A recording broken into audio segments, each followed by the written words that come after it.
नमस्कार। मैं सुनीता कथा मंथन में आप सबका स्वागत करती हूँ। कथा मंथन में आज सुनिए कमलेश्वर जी की कहानी फरार। उसके पैर एक बार थरथराए, शरीर कांप रह गया। टांगों में लपेटी हुई खाकी पट्टियां सर्द ओस में नम हो गई थी। अकड़ी हुई पेशावरी का फीता एड़ी की नस पर बुरी तरह चुभ रहा था। साफे की लटकन गर्दन में उलझी थी।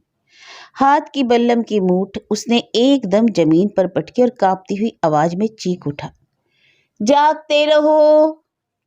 चारों तरफ सन्नाटा था। बर्फीली हवा का जोर बढ़ता जा रहा था।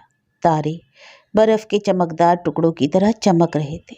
चांद साबुन की जिलेटिन की तरह रैपर में छिपा था। सड़क का मोड़ कोहरे में डूबा था। म्यूनिसिपालिटी का लैंप धीरे धीरे 1 गज के दायरे में प्रकाश कर रहा था।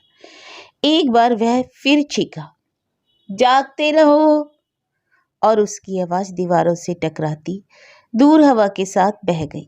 कोई प्रतिध्वनि नहीं, जैसे सब जहर खाकर लेट गए हैं। उसे लगा जैसे वह कोई कमजोरी महसूस कर रहा है। एक आवाज तक नहीं, किसी जागते जोड़े की आपसी बात तक नहीं। इससे अच्छी तो वह बस्ती है जहां लोहार चमार रहते हैं। एक आध घर से गाली गलौज तो कहीं कुल्हड़ों के फेंकने की आवाज, अगर कुछ भी नहीं, अरे तो कम से कम ओढ़ने के अभाव में सर्दी लगने पर कुलबुलाते चीखते हुए एक आध बच्चे तो रहते हैं। उनकी चीख और उनकी पीठ पर पड़े धमाधम 2-4 घूंसे, कुछ हल्के हल्के कोसना, रात भर कुछ रौनक तो रहती है।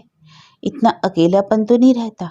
उसने देखा वह राम नारायण मिठाई वाले की दुकान के पास था। 4 ईंटें गोबर से लिपे चबूतर पर एक और रखी थी। काला सा पटला दीवार के सहारे टिका था, जिस पर वह दही का कूड़ा और जलेबियों का थाल रखता था। भट्टी की आग बुझ चुकी थी। कंडे की बुलबुल में वे खजुई कुतिया पूछ सिकोड़े लेटी थी। उसने बल्लम की मूठ से उसकी पसलियों में कोंच दिया और कुतिया चिचियाती दूर भागकर खड़ी हो गई। उसे कुछ सहारा सा मिला।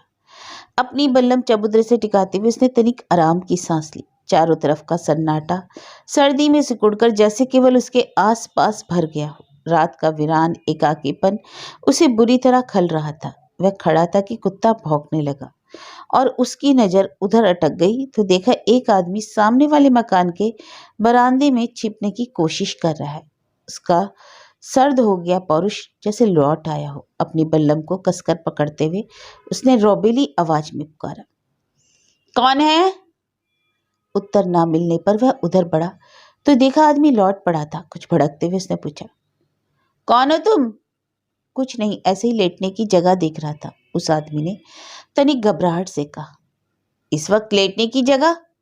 घूरते हुए परसराम पहरेदार ने कहा और उसके नजदीक आकर खड़ा हो गया। हाँ, मेरे साथी बिछुड़ गए और मेरे पैर में चोट आ गई है। उस आदमी ने कहा। तो सोचा कि रात यहीं काट लूं, सुबह अपने रास्ते चला जाऊंगा। इजाजत हो तो पीठ टेक लूं, पर बगैर ओढ़ने बिछावन के कैसे इस ठंडे खरंजे में पर पड़े रहोगे? और तुम्हारी टांग से तो शायद खून बह रहा है। हाँ, पुराना घाव है, ज्यादा चलाई पड़ने पर रिसने लगता है। ओह, तब तो तुम्हें काफी तकलीफ होगी। चलो रात मेरी कोठरी में काट लेना, यही पास ही में है, परसराम बोला। उस आदमी की कांपती हुई टांगें, बड़े हुए गिरे हुए खून और कभी कभी करके से बजने वाले दांत, सबको देखकर उसके हृदय में निरीहता सी आ गई। यह एक वकील का मकान है, उसी का यह बरामदा है, और वह कितने आराम से गर्म बिस्तरे पर पड़ा होगा। और एक यह बेचारा शायद सुबह तक इस ठंडक में ऐंठ जाता। वह आदमी लंगड़ाता हुआ नीचे उतर आया। कुछ सहमी सी नजर से उसने परसराम को ताका और बोला, नहीं नहीं, मैं यहीं लेटा रहूंगा। जान देनी है क्या? जल्दी लपक आओ, यही पास ही पे तो है मेरी कोठरी। लंगड़ाता सा वह आदमी उसके साथ चलने लगा, पर उसकी चाल में इतना अवश्य मालूम पड़ता था कि इसके पैर बहुत चलने के आदी रह चुके हैं। परसराम ने तो जैसे अपनी थकान से छुट्टी पा ली हो। वह उसी के साथ बढ़ता जा रहा था। कहाँ से आए? परसराम ने पूछा। वह आदमी खामोश रहा, उसके पीछे पीछे चलता रहा। उसके दिमाग में कुछ आया, वह पहरेदार है, इतनी रात में मुझे पाकर उसे कुछ शक तो नहीं हुआ वह किधर ले चल रहा। शायद इसके मन में कुछ और है, क्यों ना पीछे भाग लिया जाए। इसकी बल्लम बड़ी आसानी से छीनी जा सकती है। कमजोर तो है पर पुराना मालूम पड़ता है। शायद इस लालच में चल रहा हो कि कुछ मिल जाएगा, पर है ही कहाँ कुछ भी मेरे पास। हो सकता है कि इसने मुझे मामूली राहगीर समझा हो, पर मेरे बहते खून पर तरस खा गया हो। तुम तो बहुत खामोश हो, पीछे देखते हुए परसराम ने कहा। उसने पूछा, कितनी दूर है अभी? बस पहुंच गए, कहकर एक अंधी कच्ची गली में मुड़कर कुछ दूर चलकर एक घर के तले वह रुक गया। उसने दिया सलाई जलाई और चाबी घुमाई। छोटे से खूंटे से बंधी बकरी मिमिया उठी। खाई हुई पीपल की टहनियां बिखरी हुई थी। भीतर घुसकर उसने ढिबरी जलाई और मैली दरी को एक सा करने लगा। ढिबरी की रोशनी में कोठरी कुछ चमकने लगी। दीवार के कोने में लगा हुक्का रखा था। एक आध पीतल के बर्तन और मिट्टी की अंगीठी भी वहां थी। दरी के निचले तसले का सिरहाना बनाकर उसने कहा, लो इधर आ जाओ, यहाँ यहाँ इस पर। वह आदमी थका सा दरी पर बैठ गया। अपने पैर को दबाता हुआ बोला, और तुम? मैं तो भी चला जाऊंगा, सवेरे हाजिरी भी देनी है ना। पर सर्दी तो बहुत है। नौकरी भी तो है, तुम आराम करो। पर मुझे मुंह अंधियारे जाना है।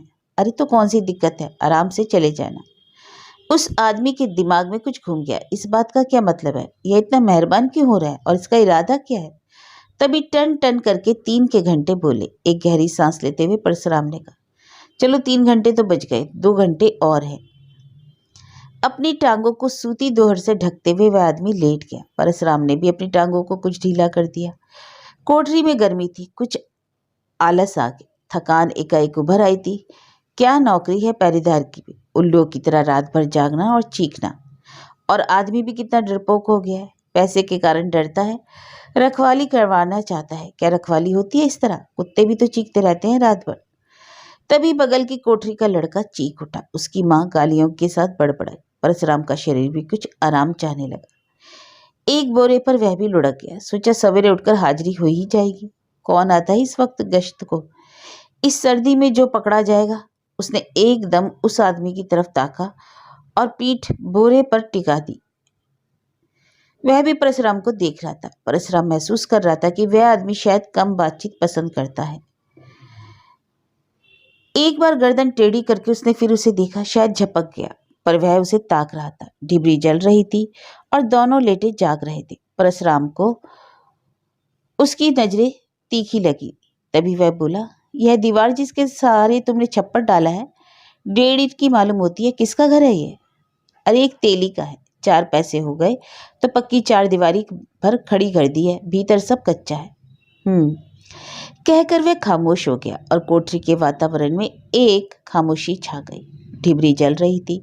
दोनों कुछ देर आंखें मूंद कर लेटे रहना चाहते थे, पर एक दूसरे को ताक लेते थे। परशुराम ने एक बार उधर देखा तो वह जाग रहा था। उसे लगा कि इस तरह उसका बार बार ताकना ठीक नहीं।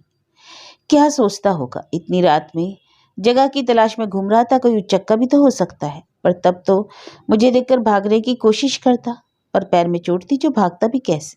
पर पकड़े जाने के डर से कुछ बचाव तो जरूर करता, लेकिन क्या? बल्लम जो पास थी मेरे, नेक नहीं मालूम पड़ता, जरूर कोई उचक्का ही है। अगर कोठरी छोड़कर यूं ही चला गया तो हो सकता है ये सामान उठाकर ही भाग जाए। जरा सी रकम पर आजकल जाने तक चली जाती हैं। फिर यहाँ कोठरी में तो सब कुछ है। बदमाश का दिल और अकल ना जाने किस वक्त बदल जाए, कुछ ठिकाना रहता है। पर बातें तो, लेकिन इसे दीवार की मोटाई की कितनी परख है? कहता है 1.5 ईंट की तो दीवार है। सेंध लगाने में उस्ताद मालूम पड़ता है। तभी एक गहरी सांस उस आदमी ने ली। परशुराम ने उसे ताका। वह जाग रहा था। उसकी शंका और भी दृढ़ हो गई। यह सोता क्यों नहीं, कैसे ताक रहा है? लगता है मौका तो नहीं ढूंढ रहा। परशुराम को बार बार अपनी तरफ ताकते देखकर वह शंकित हो उठा। यह पहरेदार है, कहीं पकड़वा ना दे। क्या ठिकाना, शायद जेब गरम करने के लिए अभी तक जाग रहा है और बराबर ताकता है। मैं कुछ कहूँ, बुरे फंस गए। जरा बदन को आराम देने के लिए कहाँ आ फंसा। अगर इसने पकड़वा दिया तो? अगर इसे मेरे ऊपर शक नहीं तो यह ड्यूटी पर क्यों नहीं जाता? वह यही सोच रहा था कि कुछ झपकी सी आने लगी। निरंतर भाग दौड़ से थके पैर चकनाचूर थे और घाव भी आराम चाहता था। आखिर कमरे का संशयात्मक वातावरण गुम हो गया, क्योंकि उसकी आंख लग गई थी। परशुराम ने एक बार संकोच से उधर ताका। वह सो गया था तो वह स्वयं उठकर बैठ गया। ढिबरी के प्रकाश में उसका मुख चमक रहा था। जिस पर थकान थी, दिल की सारी अच्छी और बुरी भावनाओं की हताश धाराएं उस पर रेंग कर ठहर गई। वह झुका, उसके चेहरे को गौर से देख रहा था। 5 के घंटे बज चुके थे। परसराम चुपचाप उठा, धीरे से किवाड़ खोले और सहारे से बंद कर दी। बाहर छप्पर में आया, बकरी को सहलाया और उसके थनों पर छींटा मारकर मिट्टी के कटोरे में दूध धोने लगा। दूध का कटोरा एक और रखकर वह फिर कोठरी में घुसा। हंडिया में हाथ डाला तो खाली लौट आया। कोठरी में अभी अंधेरा था। खपरेल में कहीं कहीं जाले की तरह प्रकाश चमक रहा था। वह आदमी नींद में था। परसराम सब काम बड़े आहिस्ता आहिस्ता करता रहा और फिर निकलकर और किवाड़ वैसे ही भेड़कर गली में चला गया। किशन के टाट के पर्दे में झांका तो कोई जागा नहीं था। वह आगे बढ़ गया। सारी गली के लोग इस वक्त ठंड में एक पलक झपका मारकर आराम की नींद सो पाते थे। सब जगह खामोशी थी। रात भर चीखने वाले बच्चे और कोसने वाली माएं थक कर अब सो रही थी। गली के आखिरी पर जो कोठरी है, उसी का भगत कुछ तड़के उठता है। परसराम इधर उधर देखता हुआ वहीं पहुंचा। वापस आया तो गुड़ के टुकड़े उसकी अंजुरी में थे। लूले की तरह उसने बाह और घुटने से किवाड़ खोला।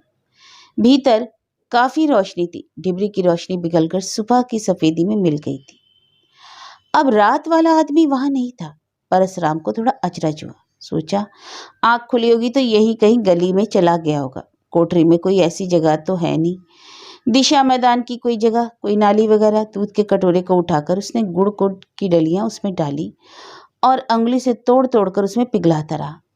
आग जलाकर दूध गर्मा ही दे, तब तक शायद वह आ जाएगा। दूध गर्म हो गया। सुबह की रोशनी काफी फैल गई, पर वह आदमी नहीं लौटा। तब परसराम को थोड़ा होश आया। उसने कोठरी की सारी चीजों पर एक निगाह डाली। सब ठीक थी, अपनी जगह पर थी कि तभी आदमी आ गया। दोनों ने एक दूसरे को देखा शक से। परसराम ने चाय उसकी तरफ बढ़ा दी तो पीते हुए धीरे से बोला, तुमने इतना विश्वास किया मुझ पर, तो तुम्हें बता ही दूं। क्या? कि मैं एक फरार बागी हूं। मेरे सिर पर 2000 का इनाम है। मेरे घाव में जहरवाद हो गया है। बचूंगा तो नहीं मैं। फिरंगी की पुलिस से बचकर भागता भी रहा तो एक दिन यह जहरवाद मुझे मार डालेगा। तो? परसराम ने पूछा। उसके कान खड़े थे। यही कि फिरंगी मेरी लाश के 2000 रुपये तो देंगे नहीं। मुझे तो मरना ही है। तुम मुझे जिंदा ले जाकर उनके हवाले कर दो, तुम्हें 2000 मिल जाएंगे। उस बागी ने कहा। परसराम उसे देखता रह गया। कुछ दिन बाद खबर फैली कि परसराम ने एक बागी को फिरंगियों के हाथों देकर 2000 रुपये का इनाम ले लिया था और दूसरे ही दिन से परसराम खुद फरार होकर बागी हो गया था।